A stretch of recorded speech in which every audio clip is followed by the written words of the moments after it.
Hello, my friends. What an exciting day we have. The final trailer for Pokemon's Scarlet Violet DLC, the Indigo Disc Part 2. It was an interesting trailer if you saw it. I hope you did. I liked it. There was some interesting stuff in there. We're going to go over a little bit of things I found that I thought were interesting, and some stuff that Pokemon posted on their press site as well. So if you don't want spoilers, now's the time to click off. If you're new here and you like the video, don't forget to subscribe and like it. I'd greatly appreciate it. And what are your comments on the DLC? Let me know. So we got a few things going on, right? Let's take a look. I put together this cool presentation for all of us. Hopefully it works. Let's see. There it goes. All right, so the giant crystal tree. What is this giant crystal tree? I have no idea. It just looks pretty cool. It looks like it's in Area 0. We'll see what happens from there, but it does look like it is going to be a big part of the story. I don't know. It's interesting. It looks cool. Just wanted to point it out. It just looked interesting to me. Next, we got the Synchro machine. So if you notice in the trailer, they showed the trainer looking like he was a little bit like he's struggling to, use the restroom. But it then shows you controlling a Pikachu and running around with your friends. That is called the Synchro machine. So on their website, they did say, once players progress far enough in their adventure in the hidden treasure of Area 0 Part 2, the Indigo Disc, they'll be able to use a device called the Synchro machine. To see the world through the eyes of their Pokemon. While synchronized with one of their Pokemon, they can move around and battle wild Pokemon, a fresh way to play the game. It appears this device will still be a prototype, blah, blah, blah, blah, blah. So it looks like they're trying to give us another aspect of the Let's Go mode, but you're controlling the Pokemon directly. It's an interesting feature. It looks like you could do it with your friends in a Union Circle. It looks like maybe you can do it on your own. I'm intrigued by it. I would love to see how this works a little more. I don't think anyone's really talked about it yet, but it does seem like a very interesting feature to put into the game. So I'm interested in it. I also just realized I'm floating on the picture. I hope that's not annoying anybody, but I'm sure you'll find a way to get over it. So yeah, that's pretty cool. Anyway, next thing we saw was trading with the gym leader. I thought this was interesting. So you see Iono, and I don't know if it's exclusive to her or if it's going to be with multiple gym leaders through triggered events, but she gives you her Magnemite. The next scene, I don't have it on here, but the next scene, she kind of says, go Iono's Magnemite, right? So is it a lending program? Is she like saying, like, I'll lend you my Magnemite, go fight this battle for me? It's kind of like an event thing. It looks cool. It's interesting. I would like to see more of that in Pokemon, where like a gym leader gives you a Pokemon, a little different than our normal scenarios. I just think it's interesting. Next, Overworld Legendaries. We were asking for this, we wanted it, and I think we got it. Overworld Legendaries. Now they don't explain much. We get the shot of Moltres on a cliff.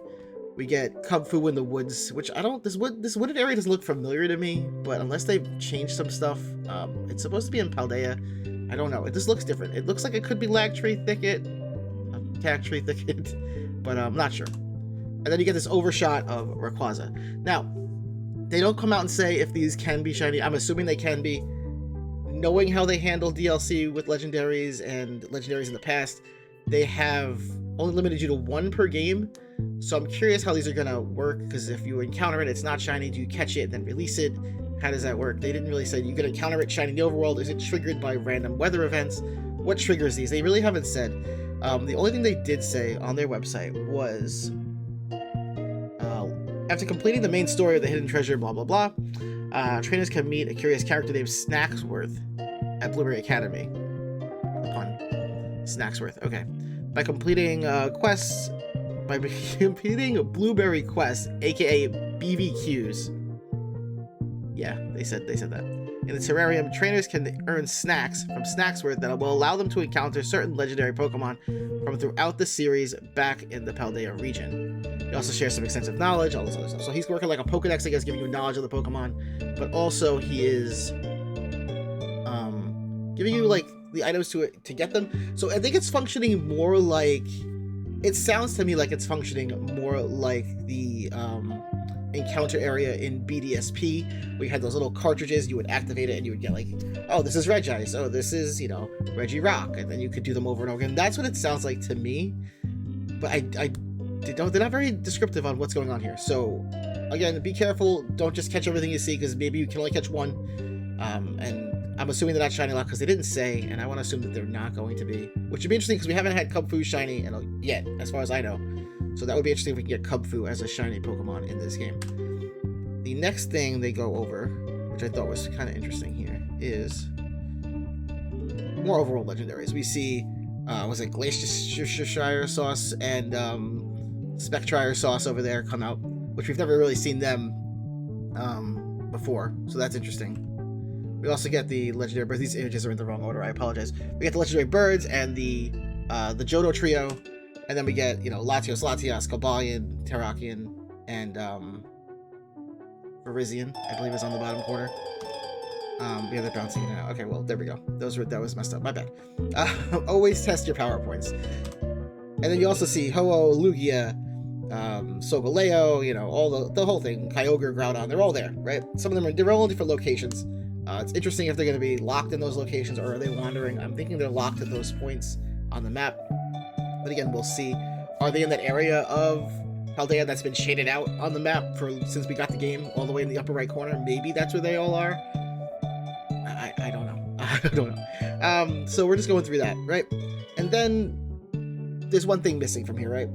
We haven't seen the Pokemon we've gotten as a tier 7 raid. So we don't have Mewtwo in here. We don't have Mew in here. Mew probably shouldn't be here anyway. But we don't have Mewtwo, right? Palkia and Dialga are both missing. And then we get the next scene, right? Next scene is interesting. Why give us Zekrom, Reshiram, and Kyurem on their separate screens, not combined with the other ones? Are you teasing us, Nintendo? What is going on here? Tell me, Game Freak. I need to know. Are we getting a Gen 5 remake? It should be up next. Is this a tease for it? Why pull them out of the group and sit them separately on the screen? There's a reason, and we'll hopefully find out soon because I really want to know what's going on here. Are you giving us that remake, or are you just like feeding into the hype that everyone's having with this game? And I think that's what it is. Everyone's hyping up Gen 5 and they're seeing that and they're like, hey, let's throw some little Easter eggs at them. It just seems, if you're not going to put the Pokemon in order, then you wouldn't have them in any order, right? But the Pokemon aren't in any order, and these three are specifically last. So to me, that hints at something larger coming out, maybe in the next few months. At least an announcement, hopefully. Bonus info. We got some bonus info this time around. We got the Challenge Dialga and Palkia. They were missing from the trio, so I'm guessing they're only going to be available in dens. So I'm wondering if they're going to only use dens for certain Pokemon. I don't know. It seems that way because they weren't listed as Pokemon in that original set. So are they only going to be available here and we're never going to get them again? Maybe that would be weird though, because then you're shiny locking Dialga and Palkia in Scarlet Violet. So I don't really understand how they're going to handle this. It seems like they've kind of trying to balance this weird structure they've made here. Or all legendary shiny locked in this game. Maybe that's the case. You only can get them from Sword and Shield, or you know, previous games along the way. There was a code for Darkrai. That code is, and I'll put it up on the screen in a moment. But that code for Darkrai is New Moon is coming with the the eyes as ones. So if you want that Darkrai, it ends December 21st. So does that Palkia Dialga raid. I think they're the same days. Yeah, until December 31st. So if you want the Darkrai in your game, that's the code. It's weird that they're giving us a Darkrai. I don't understand that logic. Darkrai instead of Giratina. Also, Giratina is not present in any of these images either, so I really don't know what's going on there. So yeah, Darkrai's there. We also have the shiny Lucario. So if you want a shiny Lucario for your team, that code is Shiny Buddy with the one with the eye as a 1. I keep saying the 1 is an eye. The eye as a 1. We also get, you know, this event for what is that?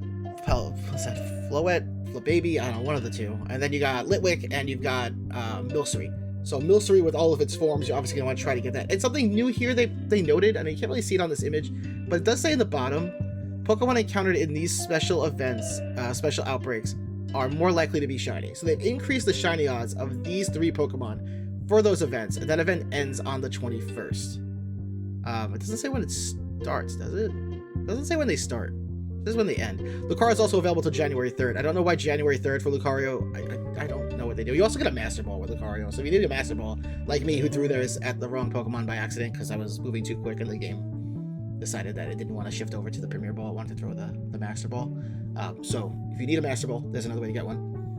It also gives us, you know, if you buy the DLC, you get the outfits, which we already knew about. And also they mentioned Pokemon Home here, and they show us Blastoise, Venusaur, and Charizard, and say, bring over even more of your favorite Pokemon. They don't really say how many Pokemon are going to be transferable now. I'd like to assume all of them. That'd be pretty cool. But that's the end of the...